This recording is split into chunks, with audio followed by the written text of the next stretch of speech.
ఒక నెల రోజులైంది స్ప్రే చేసి. ఈ గ్రోత్ ఫిట్ ఏంటంటే గ్రోత్కు ప్లస్ ఫ్లవర్ సెట్టింగ్. ఈ గ్రోత్ ఫిట్ వాడడం వల్ల కూడా ఫర్టిలైజర్ తగ్గించేసాను సార్. వర్షాలు సార్ స్ప్రేయింగ్ చేయడానికి అనుకూలంగా లేదు. వేరే వాళ్ళంటే అయితే ఎర్రగా అయ్యి ఇదైపోయినాయి. గ్రోత్ అయితే కొట్టిన తర్వాత చాలా బాగా వచ్చింది సార్. మన పొలంలో ఏంటంటే ఒకటే గ్రీనిష్గా ఉండి ఫ్లవరింగ్ డ్రాపింగ్ అవ్వడం కానీ ఇట్లాంటిది జరగలేదు ఇప్పటికైతే. మరి ఇప్పుడు ఉన్న బౌల్స్ ప్రకారం అయితే 10 క్వింటాల దాకా వస్తుంది సార్.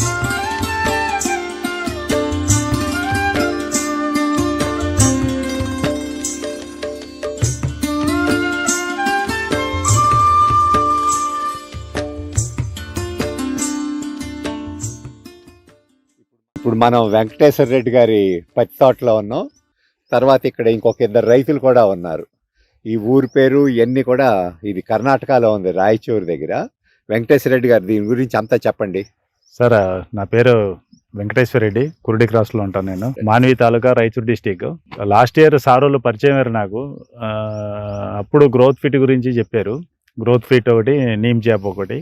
ఈ గ్రోత్ ఫిట్ క్రాప్ మీద ఒక నెల రోజులైంది స్ప్రే చేసి. ఈ గ్రోత్ ఫిట్ ఏంటంటే గ్రోత్కు ప్లస్ ఫ్లవర్ సెట్టింగ్, దానికి కాటన్ మీద యూజ్ చేసాము.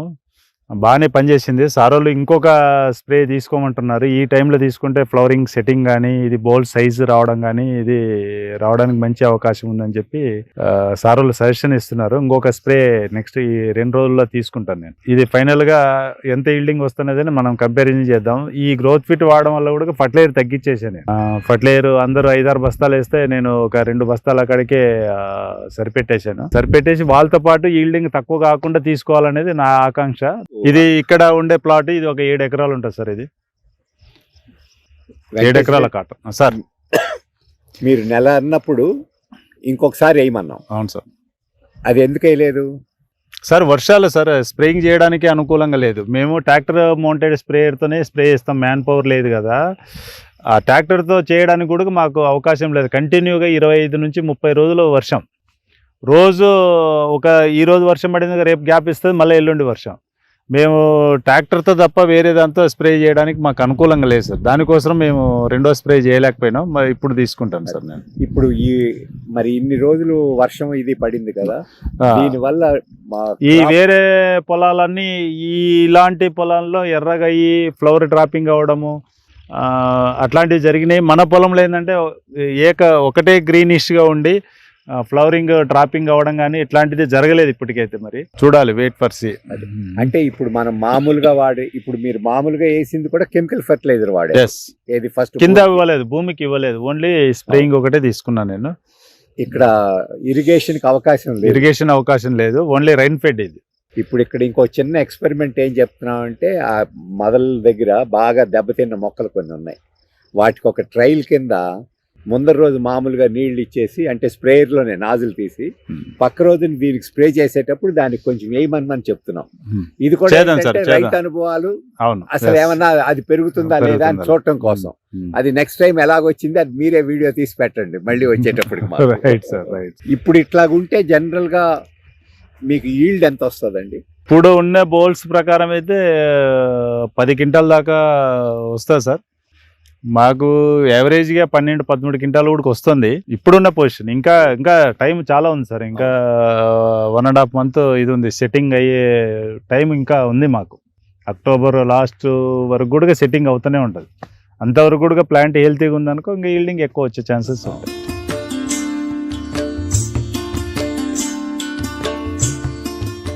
అయితే ఇంత వర్షాలునే డ్రాపింగ్ అవ్వలేదు సార్ మన దాంట్లో. వేరే వాళ్ళ దాంట్లో డ్రాప్ మేమంతా చూసాం కదా, నిన్న చూసాం కదా సార్. మన తెలంగాణ ఏరియా అంతా అంటే ఇంత మాత్రం పచ్చదనంగా ఆగలేదు. ఈ ఏరియా చూసుకుంటా. అవును. మొత్తం పిండి ఫర్టిలైజర్ ఇచ్చిన కూడా రెడ్నింగ్ అయ్యి మొత్తం ఇది అవ్వడం. మనది ఫ్లాట్ లెవెల్ సార్. ఇప్పుడు చూడండి పొలం ఎట్లా. ఈ వర్షాలకు అసలు వేరే వాళ్ళదైతే కుంగిపోవాలా. మనది ఏంటంటే కొంచెం ఇవి ఇవ్వడము, ఒకటే ఫర్టిలైజర్ ఇచ్చాను. ఇదంతా కూడా వాటర్ లాగింగ్ సార్, కొంచెం వాటర్ నిలబడతాయి. ఇదంతా వేరే వాళ్ళ దాంట్లో అయితే ఎర్రగా అయ్యి ఇదైపోయినాయి. గ్రోత్ అయితే కొట్టిన తర్వాత చాలా బాగా వచ్చింది సార్. ఏమండి మీరు ఇప్పుడు స్ప్రే చేశారు కదా గ్రోత్ ఫిట్, మీకు పురుగు ఏమన్నా కనపడిందా? పురుగేం లేదు సార్, పచ్చదోమనే సార్. పచ్చదోమ నేను లైట్గా ఉంది సరే. ఇప్పుడు నాకు కూడా కాన్ఫిడెన్స్ కావాలి కదా, అంటే ఇది పని చేస్తుంది అని అనుకున్నప్పుడు నేను కూడా ఇది ఉంటా. లైట్గా ఉంది, లైట్గా ఉన్నప్పుడే స్ప్రే చేసిన తర్వాత అంతగా కంట్రోల్ రాలా. సరే చూద్దాంలే 5వ రోజు 6వ రోజు అని ఇంకా కనపడుతూనే ఉంది. సార్కి ఫోన్ చేశా, మళ్ళీ ఒకసారి చేయమన్నాడు. నాకు ఆ అవకాశం వర్షం ఇవ్వలేదు అసలు 20 రోజుల దాకా. పచ్చదోమ తెల్లదోమకి ఏమవుతుంది అంటే సార్, ఒకసారి పోసారు ఇది మన దాన్ని 2 సార్లు దగ్గర ఖచ్చితంగా ఇవ్వాలి. 5 రోజులు 5 రోజులకు కానీ 6 రోజులకు కానీ మిర్చి కానీ వంగ కానీ దేంట్లో అయినా. Okay okay okay. అది ఒకటి మాత్రం ఉంది. పురుగు టైప్ అయితే మనం 100లోనే తీసుకొచ్చినప్పుడు అది ఏమవుతుందంటే లేయర్ ఫామ్ అవుతుంది. ఆ పురుగు ఏం చేస్తుంది అంటే దాన్ని తినాలి కాబట్టి ఎక్కడో దగ్గర ప్రయత్నిస్తుంది తినడానికి.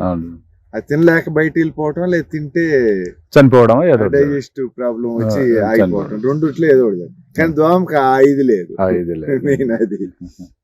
ఇప్పుడు స్ప్రే చేసేయటం బెటర్ అండి. చేస్తాను సార్, చేపిస్తాను ఖచ్చితంగా. ఒక 2 days లో ఇంత వర్షాలకి తట్టుకొని గ్రోత్ కానీ ఏదో కానీ ఆగలేదు. ఎక్కువ ఫర్టిలైజర్ వేయడానికి ఇష్టపడాను సార్. అంటే నేను చేయడం ఏంటంటే, ఇప్పుడు క్రాప్ అంతా అయిపోయిన క్రాస్ రెసిడ్యూ ఏముంటది కదా, మల్చింగ్ చేసేసి ఒక కింటా సూపర్ పడేస్తాను. మొత్తం ఎన్ని రోజులు పంట సార్ ఇది? యాక్చువల్లీ ఇప్పుడు జూలై 1 సార్, జూలై 1 సోయింగ్ చేసాం కదా, నియర్లీ జనవరి వరకు ఉంటుంది. డిసెంబర్ లాస్ట్ కానీ జనవరి క్లోజ్ అయిపోతాం. ఈ ప్రతి ఒక్కటి మైండ్ సెట్ లోడికి ఏమైందంటే 2 స్ప్రేలు అన్నా వాడిది కొట్టాలి. దాంట్లో హార్మోన్స్ ఎక్కువ ఇచ్చేసి ఇంబ్యాలెన్స్డ్. ఇప్పుడు వాడిది అంత క్రాప్ ఉండడానికి కారణం ఏంటంటే వాడిది 3 స్ప్రేలు చేసాడు వాడు. ఇది కూడా చేసిందే ఇది.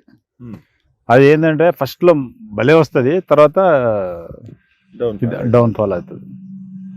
ఎక్స్ట్రా గ్రోత్ వస్తుంది. అంటే ఈ కనుపులు, నేను మిమ్మల్ని లాస్ట్ ఇయర్ కూడా క్వశ్చన్ అడిగాను నేను. ఇవైతే ఈ కనుపులు ఉంటాయి కదా, వాటికి దూరంగా ఉంటాయి. మీరు అబ్జర్వేషన్ చేయండి. ఈ నోడల్ లెంత్ అంటారు ఇది, ప్లస్ ఈ బోల్ టు బోల్ కూడా దూరంగా ఉంటాయి. వాళ్ళకి లెంత్ ఎక్కువ వస్తుంది, అంటే అందువల్ల గ్రోత్ ఎక్కువ అంత అనిపిస్తుంది. అప్పుడు అది ఎక్కువ వచ్చిన దాని వల్ల ఆదాయం కరెక్ట్ గా ఈ పొజిషన్ నుండి ఫ్లవర్ సెట్టింగ్ అయితే 20 quintals 15 to 20 quintals వస్తుంది. మనకు లోపల బాగుండాలి, గెట్లకు కాదు. గెట్లకి ఎన్ని మొక్కలు ఉంటాయి, పాపులేషన్ ఆరోగ్యంగానే ఉంటాయి సార్ దాదాపు. ఎస్, ఎందుకంటే వెంటిలేషన్ బాగా తగులుతుంటాయి. జనరల్ గా ఇక్కడ తోట మధ్యలోకి మధ్యలో కావాలి కదా, వెళ్తేనే కళ అసలు దాని సంగతే తెలుస్తుంది. లేకపోతే ఏం తెలుస్తుందండి. లీఫ్ ఇది కూడా స్ట్రక్చర్ చూడండి, గ్రీనిష్ బాగుంది. మనది ఒకటే యూనిఫామ్ లో ఉంది అన్నట్టు. డ్రాపింగ్ అవ్వలేదు పెద్దగా. లోపల బోల్ సైజ్ కానీ ఇది కానీ. ఇప్పుడు మీరు వాటి వల్ల ఏంటంటే సార్, ఈ లీవ్స్ కూడా ఈ థిక్నెస్ తగ్గిపోయింది అనుకో, సకింగ్ ఫిస్ట్ అటాక్ అవడానికి ఛాన్సెస్ ఎక్కువ ఉంటాయి. ఎప్పుడైతే ప్లాంట్ అట్రాక్టివ్ అన్నట్టు. ఇంకొకటి మీరు నోటీస్ చేయాల్సింది సార్, బౌల్ సైజ్ పెరుగుతుంది మనది డెఫినెట్ గా. డ్యూరేషన్ కూడా పెరిగిందా నోటీస్ చేయండి sir. Crop duration right sir, పెరుగుతుంది సార్, ఖచ్చితంగా పెరుగుతుంది. బట్ మనం ఎన్నిసార్లు ఇప్పుడు ఒకసారి ఇచ్చారు మీరు, ఇంకొకసారి ఇప్పుడు ఎట్లా ఇస్తారు, ఖచ్చితంగా పెరుగుతుంది సార్. అట్లీస్ట్ కొన్ని మొక్కల కన్నా ఐడెంటిఫై చేసి మొక్కలు కూడా తేమ ఉంది కదా, బాగుంటుంది. ఒక ఏముంది, ఒక్కో దానికి ఒక 1/2 లీటర్ పోసేస్తే 1/2 లీటర్ పర్లేదు సార్. అంటే తేమ అవ్వాలి కదా, 200 ml తేమ అవ్వాలి. తడి లేదు కదా, అందుకే తేమ ఎక్కువ కావాలని నేను అంటున్నా. పోద్దాం, ముందర రోజు మామూలు నీళ్లు పోయి తర్వాత రోజు 1 లీటర్ క్వాంటిటీ పోసేసి తర్వాత తక్కువ వేయండి. ఏమంటే మీరు ఈ సాయిల్ టెస్ట్ చేయించారండి? చేయిస్తాను సార్, నేను చేయిస్తాను. రిపోర్ట్స్ కూడా ఉన్నాయి. లాస్ట్ ఇయర్ చేయించలేదు, బిఫోర్ లాస్ట్ ఇయర్ చేయించాను. మళ్ళీ ఈ సంవత్సరం చిల్లీకి చేయించారు, కానీ నాకు ఇంతవరకు రిపోర్ట్లు వేయలేదు.